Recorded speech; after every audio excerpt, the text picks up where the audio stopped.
I am DM Zone, this is Gamer's Oasis. Let's get into it. Okay, in this video I'm going to talk about the spell Invisibility 10-foot radius. This spell works the same as a normal invisibility spell, except it's a little bit larger at 10-foot radius. I've already covered the normal invisibility spell. You can check my channel for that specifically. I'm going to talk about a lot of the things you might run into though in this video as well. There's also some duplicate text in this little blip, I guess you could say, as you can see here. That's about the infrared spell. I don't believe, or the infravision spell, I don't believe that has any relationship to this. The next spell down is actually that spell again. I believe part of the reason why this spell exists is to up the technical game that you're playing. When you cast a spell, it now is affecting everything within this 10-foot radius of the target.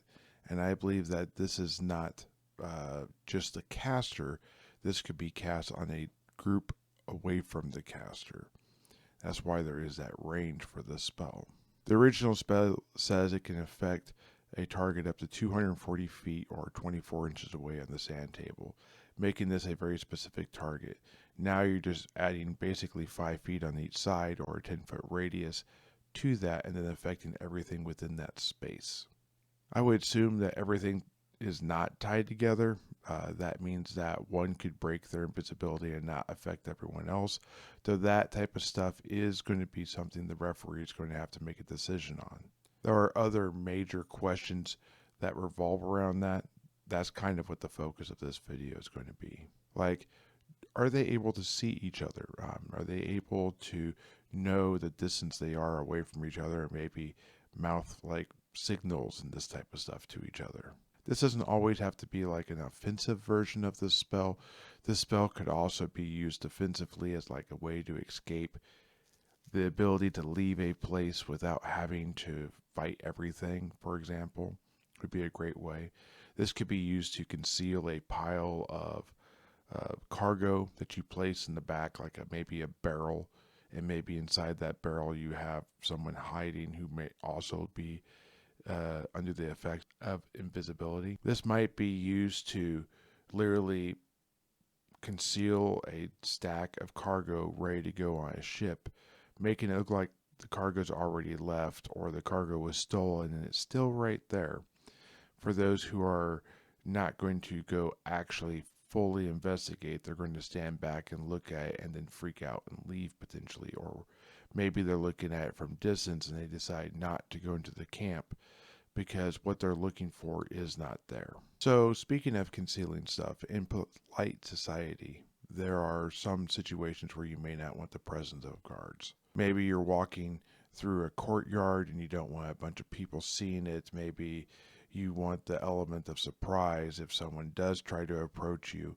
Maybe it's just a polite dance and you don't want the fact that there are guards with bows on the walls around it known. Maybe you're just having a person stand there and listen to everyone who talks in the foyer below you. There are a lot of reasons why this might be there. I think it's pretty limitless on how this could be used. However, how this spell can be removed or dispelled, I think is very important, especially when you come to objects that normally would not, like a box of cargo that doesn't actually have a spell duration. So how does that actually ever stop being invisible? Speaking of objects, if you were to have a sheath and a sword cast invisibility on a stack of them, you could then pass them out and have invisible weapons sitting on people and they would not be known unless maybe the magic was broken somehow.